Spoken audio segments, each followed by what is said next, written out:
What's up, guys? You're watching Li-Fi TCG. Just come back from Beijing, China.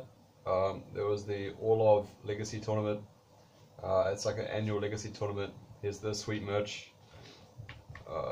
We got the Orlov logo, the MTG Flame, and MTG Sheep. These are all like MTG organizations from China. So it's a pretty sweet mat. Like $3,000 for first, so it's like almost close to like GP levels. 150 players. As usual, I played Delta. So just quickly getting into the list. Usual 3 Volcanic, 3 Tropical,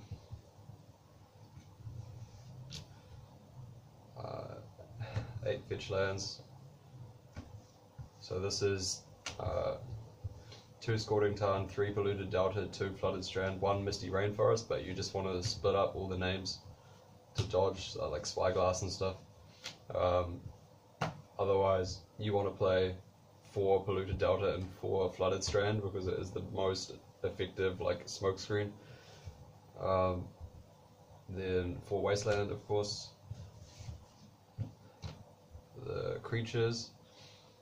4 Tarmogoyf. So in my last video I talked about like saying that maybe Tarmogoyf wasn't the best choice, and that was sort of like right after the Pro Tour when like Shadow was popular, so like people were playing Fatal Push and Snuff Out, which made Tarmogoyf like quite bad.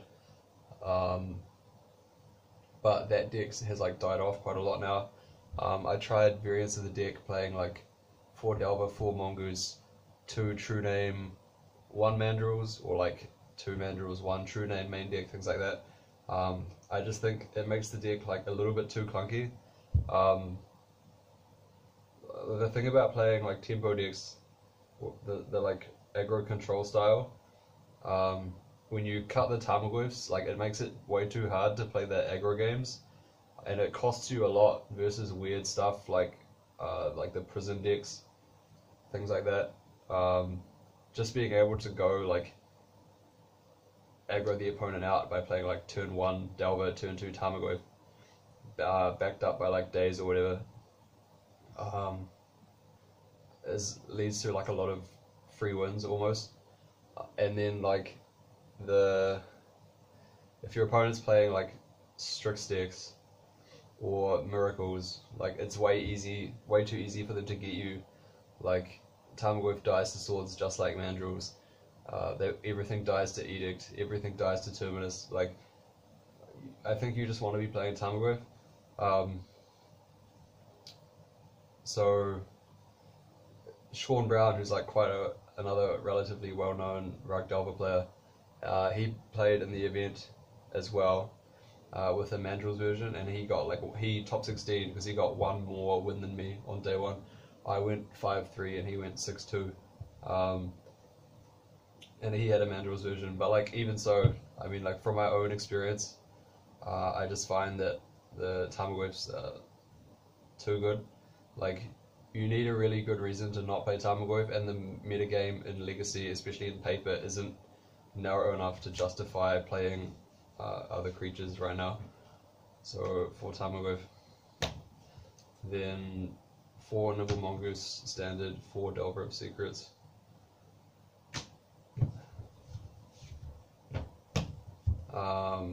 Then the standard Delver spells, 4 Daze, 4 Brainstorm, 4 Force of Will, 4 Ponder, 4 Stifle, and 4 Lightning Bolt. Leaving 6 spaces remaining. So I have 2 Spell Pierce and 2 Spell Snare. Before I was only on 1 Spell Snare because like Shadow seemed to be really popular, and the Josh Utter-Lated version plays no 2-drops. But like the popularity of that deck has really dropped off a lot, and a lot of people are playing him to Turak in their main deck now anyway, so your Spell Snares aren't completely dead. And then 2 Spell Pierce. Spell Pierce is just like a really good tempo card in Legacy. Basically everybody plays non-creature spells. and countering them for 1 mana is really good. Sean's list at the Orlov event played 3 Spell Snare main deck. I think that's getting like a little bit too cute. The way that this deck works is like,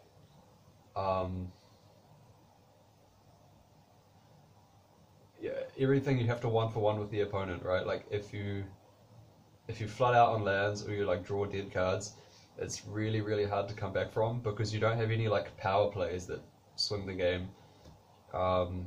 You don't have like card advantage spells, you don't have like accumulated knowledge or like ancestral vision or anything like that.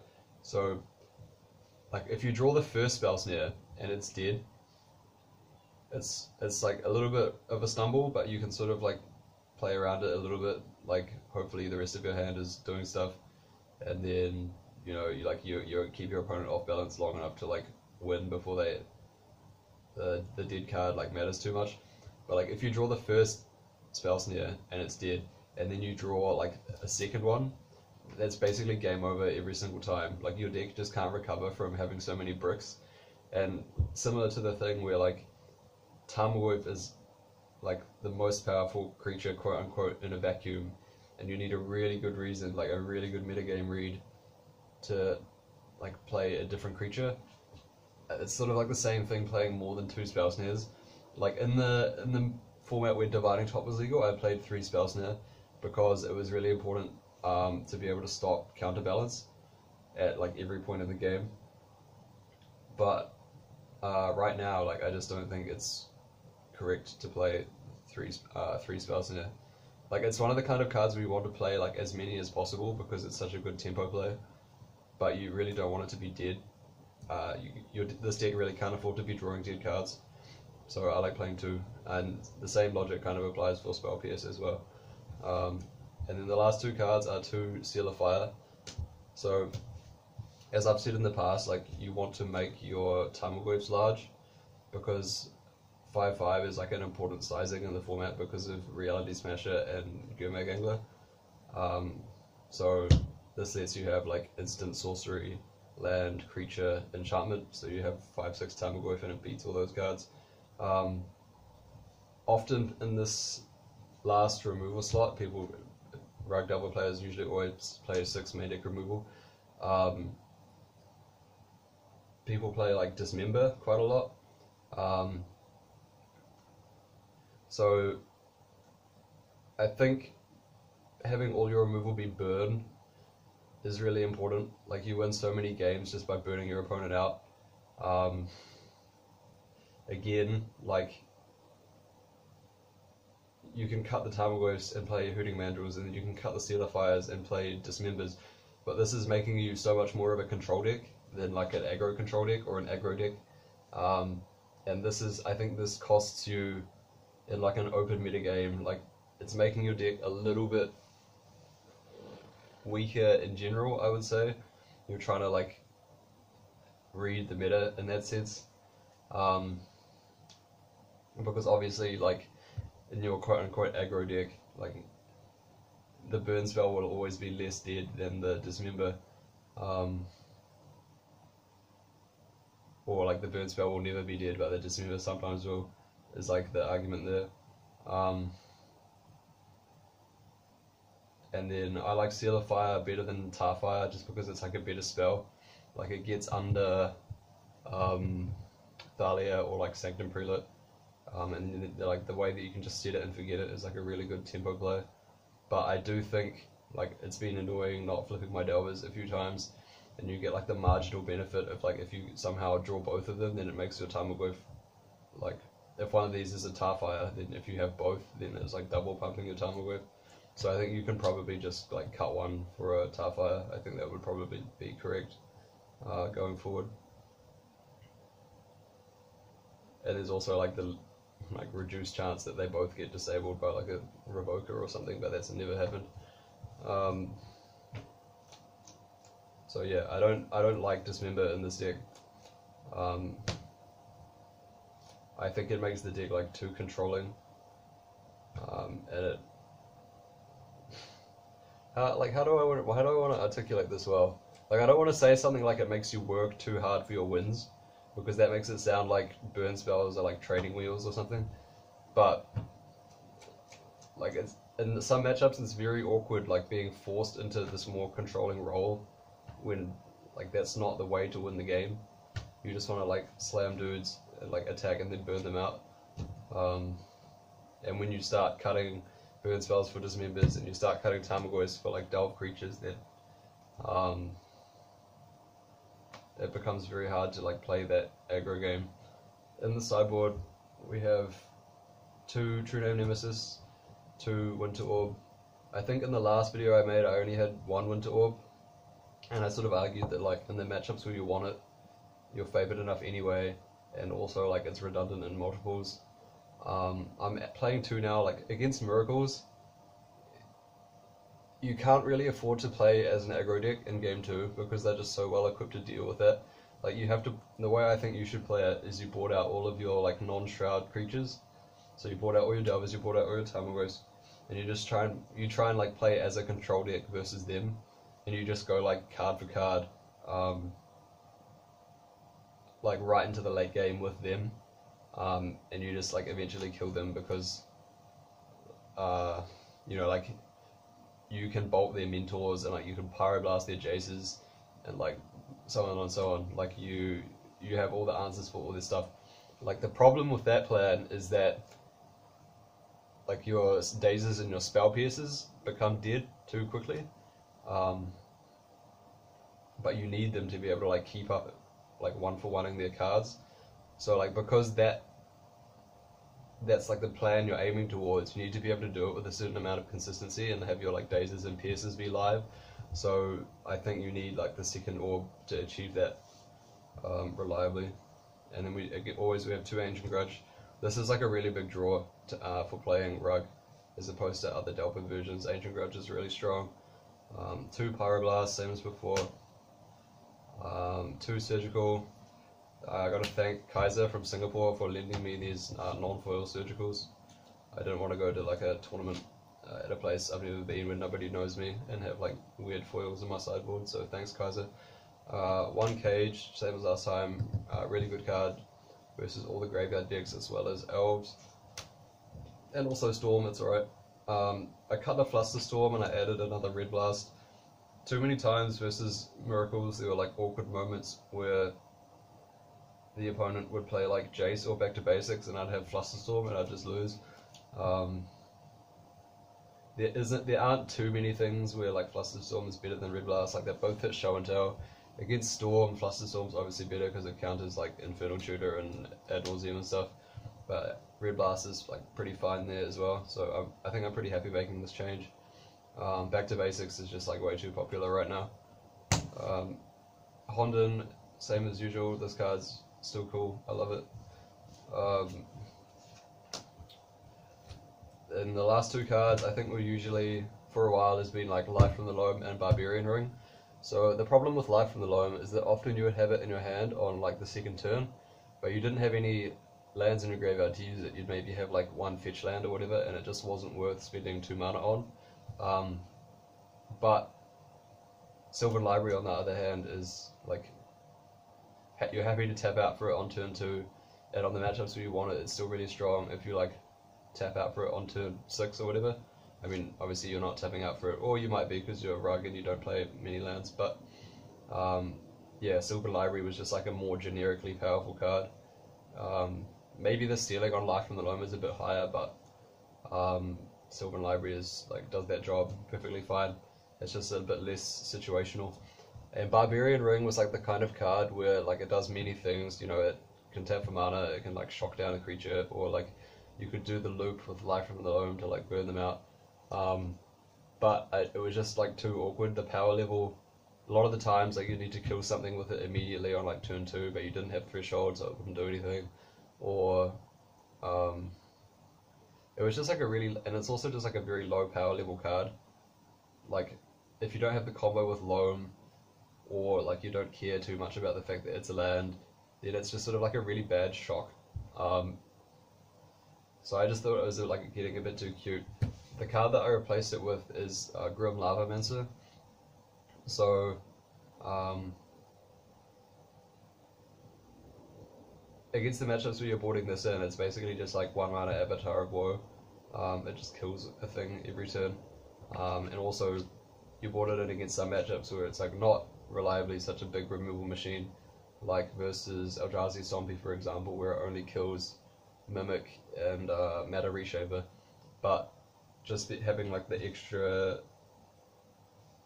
and having the choice of it being like Avatar of Woe or like Sulfuric Vortex is very good in that matchup as well, because it's basically just like erase. And then in the matchups where you want this card, typically it's matchups where Mongoose isn't that good, so you don't really care too much that it's eating your graveyard. And killing an opponent's card is definitely worth 2 cards from your yard. So I haven't really played too much Lavamancer in the past, but it's impressed me lately, and I think this is sweet. So I think everything with this deck is really solid. Like, I'm really happy with this list. I think you should cut one of the Seal of Fire from the main deck for maybe Tarfire, like I said, or arguably maybe like Chain Lightning would also be fine. But like I said, I think they should be burn spells, and I think they should be 1 mana burn spells, so it doesn't really leave you much choice. So yeah, that's the list. Quick report. So where's my notes? Here's my life pad that I use. So at the event itself, so round 1 I played against Depths. This is not a very good matchup. I should have lost, but my opponent punted game 2. He forgot to float mana off his Depths before he crop rotated his Urborg away, so he didn't have enough mana to combo off with Sage and make the 20/20, and he was dead on board, so that let me win game 2, and then I won game 3. Next round I played against Julian on Elves. Everybody knows Julian. He's probably like the world's best Elves player. He beat me pretty cleanly both games. It's a really bad matchup for the Rug.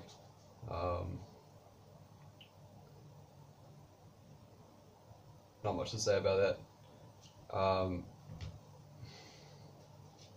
So like, what I want to say quickly is that like everyone knows that Julian is like a very well-known, like friendly, honest player, and you know, I trust him completely. There was like one point in this game where he tried to Assassin's Trophy my Grafdigger's Cage through his own Archon of Vala's Reach naming instance. I don't want to like point this out to disparage Julian, but just to like remind everybody that like not every, like, don't just like jump to conclusions that everybody's cheating when they make a mistake. You know, like, it was at the point in the game where he had so much stuff on the board, like it hardly mattered anyway. But yeah, so Julian beat me 2-0. Round 3, Sneak and Show.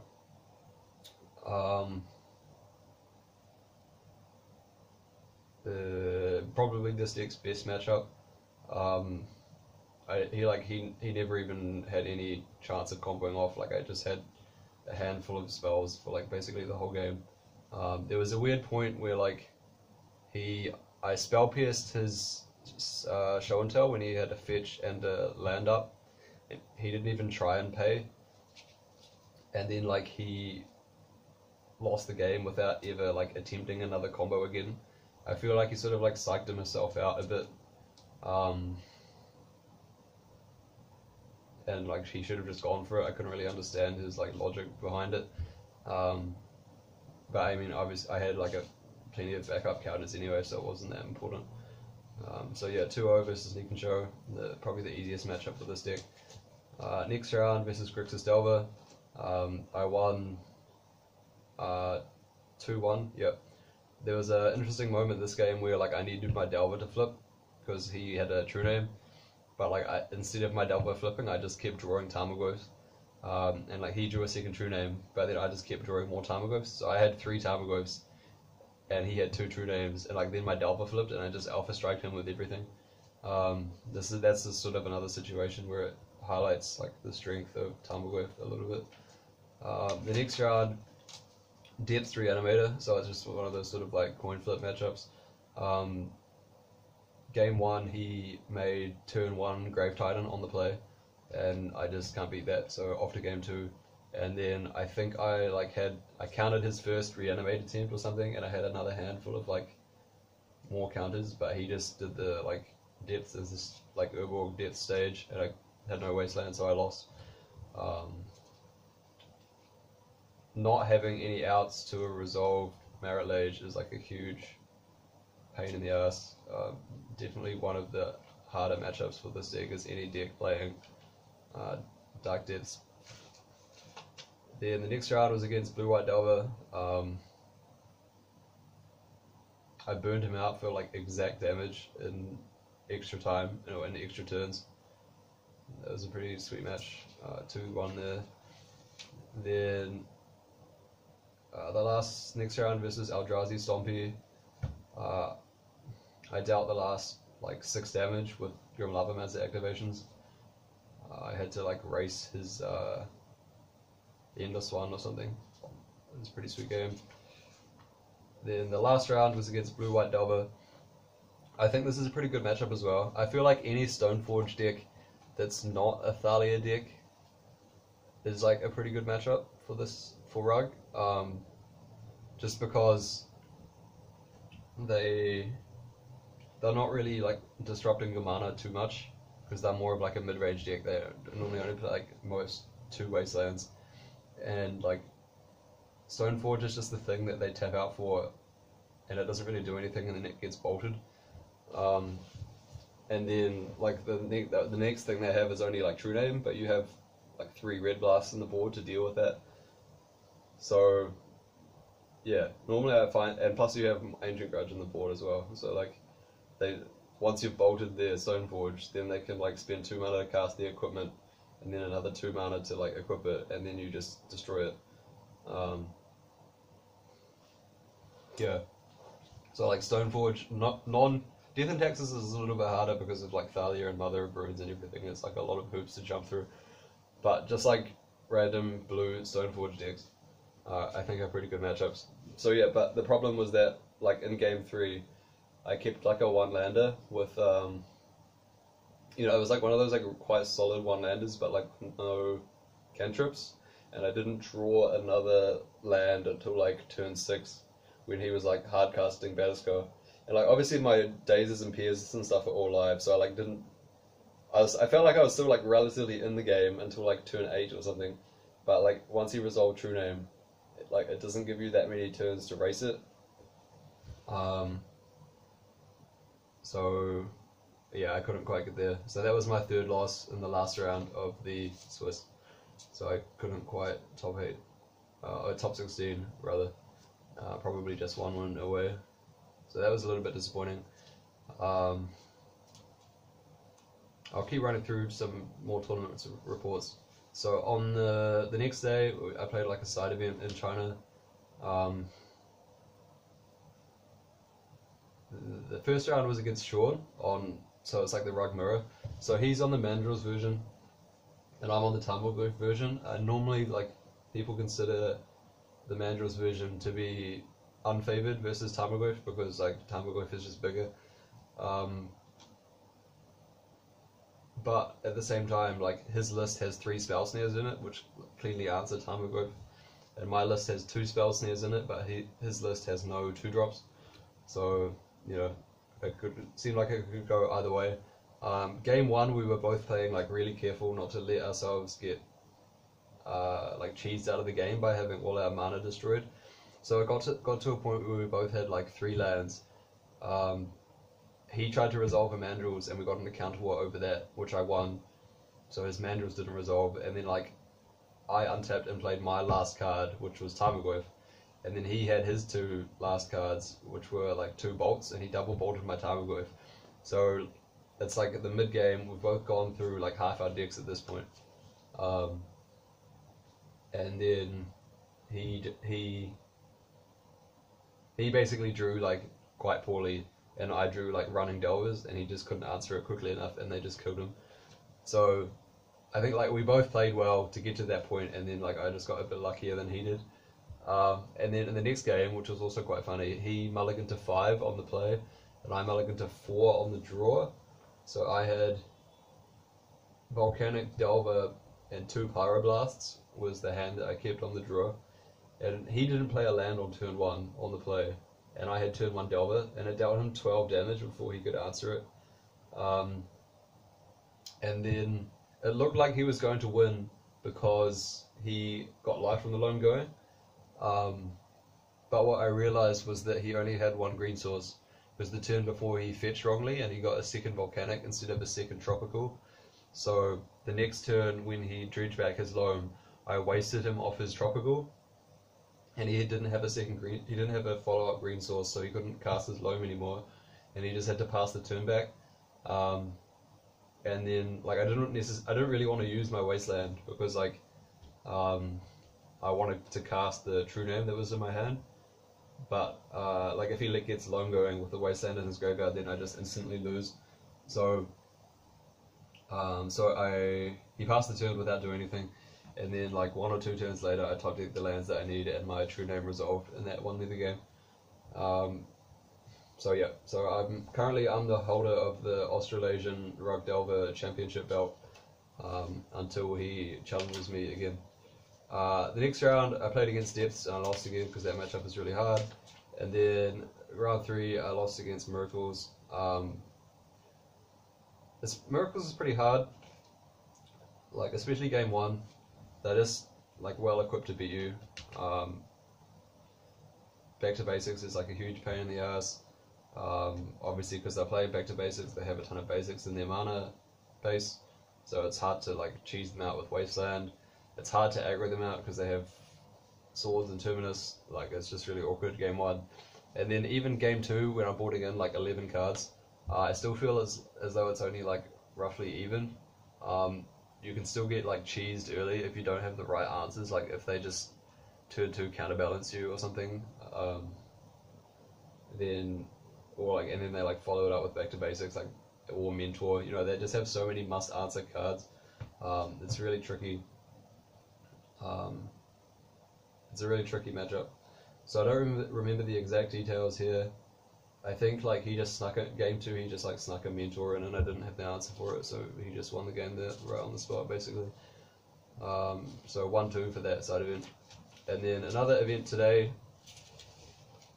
back in Singapore, because I'm back in Singapore now, of course, can't upload to YouTube through China. That's a bit of a challenge. Where's my notes? Here we go. So round 1, Grixis control. Fighting against Strix is a bit of an uphill battle. Like I've got my sideboard plan for this, and I almost got him with the Honden, but he had the clutch Spell Pierce in game 2, so that was an 0-2 to start my day. Not too happy about that. Round 2, 2-0 show and tell again. That matchup is just free. Round 3, Miracles. How did this end up? I never win game 1 versus Miracles anymore. Like it's just impossible. And then game 2. I mean, it's not impossible, but it's very hard. Game 2.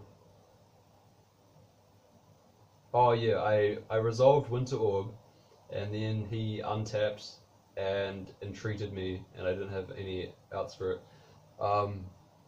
I gave myself the out of like resolving Honden and then pinging, because he only made 1 angel off it, because he was trying to play around Pierce, I think, or / Daze. So he like Winter Orb was stopping him from untapping most of his mana. So he only made 1 angel off of the Miracle Entreat, which he drew right after I Winter Orbed him. And then I gave myself the out of like resolving Honden, and then like pinging his 1 angel and then top decking Bolt. But I didn't find it in time, and it turned out that he had like Flusterstorm anyway. So yeah, Miracle's pretty hard. Moon Stompy, not too much thought involved, especially from my opponent who like made the second construct post combat after already attacking with the first one. So yeah, like we won the game, but as usual, like not too much decision making from either side involved. Yay, Blood Moon. Next, Eldrazi Post. I'd like to watch a replay of this game because I feel like maybe I made some like iffy decisions, but I can't really remember too much about the matchup. like I feel, you know, it's just one of those things where like I think I was on autopilot a bit too much and I wasn't thinking enough about it. So yeah, this was like my third loss, I think. Then yeah, in the last round I played against a guy playing the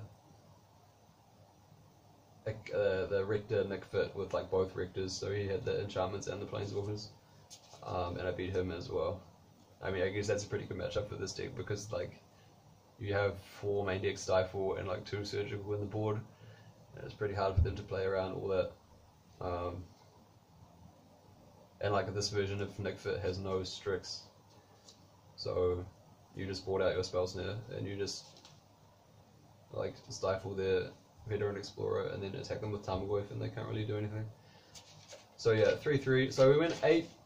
So we went 8-5 in China and then 3-3 today. I feel like that sort of like just sums up the deck basically. It's just a very like 50-50 matchup deck.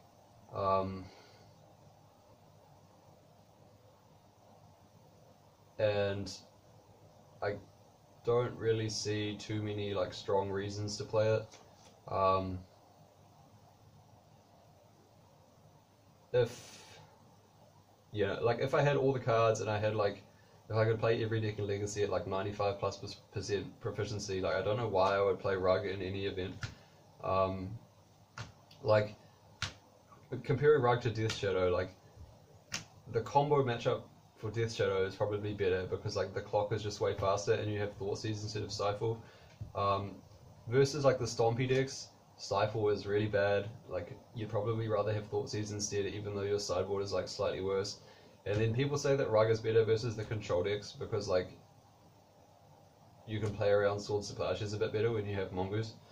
But you know, like you get fucked by Strix just as hard pretty much. You can't dodge Edicts, you can't dodge Terminus, like no matter what creatures you're using. So you end up like boarding in this really weird way where you're trying to become a control deck yourself, and it's like kind of effective but not really. And then, you know, it just feels like if you want to play Delver, like it just feels like Shadow is just better.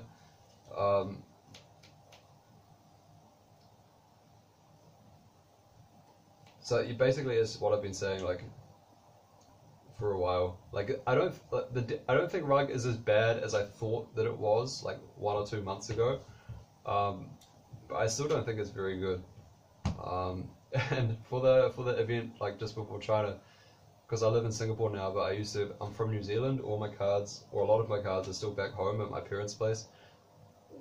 So I wrote my mum this like treasure map email of like, okay mum, like you gotta go into this box and find these 4 cards called Street Wraith, and then like in this folder there's like this one card, Death Shadow, like get that one out, and then like mail all of these to me, thanks mum. So she did all that, shout out to my mum.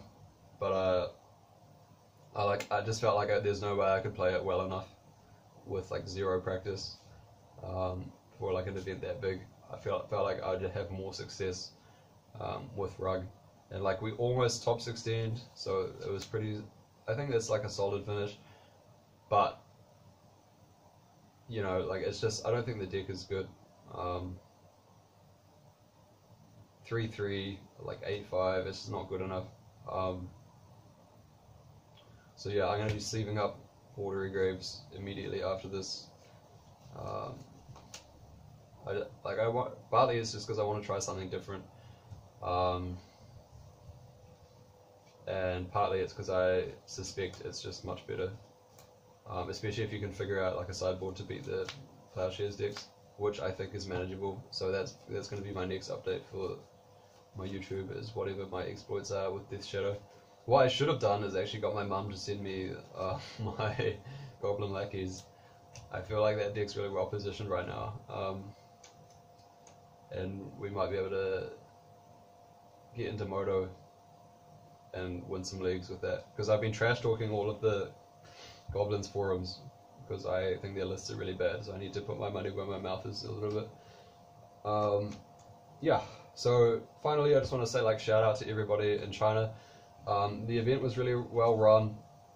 All the players in China are really cool. So are the judging staff. Like props to the one guy who was like translating everything into English. All of the foreigners who travelled were really sweet. So Julian, Wilson, and James from Cardboard Live, Stephen and Sean from the Salt Mine, Benson, who I was hanging out with for a bit, he's pretty cool. I don't think anybody will know who he is, he's just like a random dude I think, but he was pretty cool guy to hang out with. And then Eric Landon, who was really cool as well. I spent a lot of time hanging out with him, the well-known reanimated grinder from Magic Online. So yeah, shout out to China, shout out to all the players over there, and especially shout out to the like sponsor guy who ran this whole tournament. He like puts up all the prize money himself. He turned up, I think he must have been there all weekend, but he was there on the second day with like this big manila envelope full of cash that he was like handing out to the top 16. It was pretty cool, especially because like China has no GP next year, Southeast Asia only has one, so definitely props to him for like trying to keep the scene alive, and I hope that we see more tournaments like that, you know, like not Wizards affiliated, like privately run big tournaments in the future in the region, like especially because there's no nationals now. Pro Tour doesn't give you like travel bonuses anymore, you know, like if you're not from the States or like maybe some parts of Europe where you can have like easy access to MKM and stuff, you know, the schedule for the big tournaments is looking a bit thin, so it was definitely nice to have the opportunity to go and play in a tournament like this in China. So I already recorded a version of this video which was like an hour long, and then I realized that at the end like I've accidentally filmed it vertically, so hopefully this is shorter, hopefully it's the right way around. Thanks for watching. Any questions, comments, I'll try and reply as soon as possible. Like and subscribe. This is Li-Fi TCG signing out.